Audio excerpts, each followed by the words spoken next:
So wala pong nagsisinungaling dito. So maaari lamang po na itong si Mayor Baste ay hindi niya naintindihan ang pahiwatig ng Pangulo patungkol sa rekonselyasyon o siya ay napapaligiran ng mga fake news peddlers na kung ano-ano ang sinasabi sa kanyang mga idea. Malaki po ang pagkakaiba ng open for reconciliation at nag-o-offer ng reconciliation. Bilang ama ng bansa, tatanungin siya kung siya ba ay open for reconciliation sa mga Duterte at sa ibang mga taong maaaring nag-o-oppose sa mga polisiya niya. Ano po ba ang dapat tugunan, ang maging tugon ng isang ama ng bansa? Dapat lang, opo, open siya for reconciliation.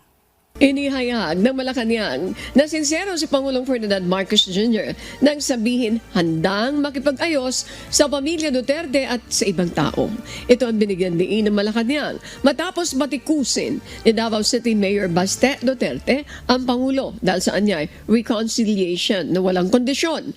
Dagdag ni Palace Press Officer Yusek Claire Castro, tila hindi nauunawa ng alkalde ang tungkol sa sinabi ng Pangulo ukol sa pakikipagkasundo.